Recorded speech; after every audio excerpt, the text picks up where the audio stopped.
పోనీకుండా అడ్డుకున్న పోలీసులు, విజయవాడ ధర్నాకు అంగన్వాడీలను పోనీకుండా అడ్డుకున్న పోలీసులు అంగన్వాడీల న్యాయమైన డిమాండ్లను నెరవేర్చాలి. డిమాండ్లను వెంటనే అంగన్వాడీల న్యాయమైన డిమాండ్లను వెంటనే అంగన్వాడీల న్యాయమైన డిమాండ్లను వెంటనే చంద్రబాబు నాయుడు గారు ఇచ్చిన మాటను వెంటనే నిలబెట్టుకోవాలి. చంద్రబాబు నాయుడు గారు ఇచ్చిన మాటను వెంటనే నిలబెట్టుకోవాలి. ముందు అందరికీ నమస్కారం అండి. ఈరోజు 10వ తేదీ విజయవాడలో మొత్తం ఐక్యంగా ఐఎఫ్టియు కానీ, ఏఐటీసీ కానీ, సిఐటియు కానీ ప్రతి ఒక్క యూనియన్ నుంచి ధర్నాకు మాకు పిలుపు అయితే వచ్చింది. విజయవాడలో ధర్నా చేయాలని చెప్పేసి 10వ తేదీ మాకు పిలుపునిచ్చారు. మేము నిన్న నైట్ ధర్మవరం బండికి బయలుదేరుతుంటే పోలీసులు మమ్మల్ని అడ్డుకొని అమానుషంగా బండిని ఎక్కనీకోకుండా పోలీస్ స్టేషన్ నుంచి మమ్మల్ని బయటకైతే తీసుకొచ్చారు.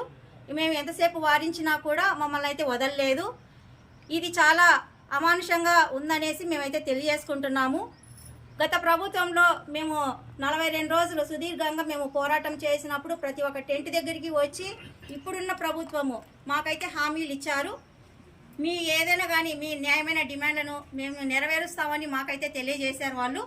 కానీ ఇప్పుడు అదే డిమాండ్లను నెరవేర్చకుండా గత ప్రభుత్వం చేసిన తప్పే మరి ఇప్పుడున్న ప్రభుత్వం కూడా చేయడం మాకు చాలా బాధ అనిపిస్తోంది.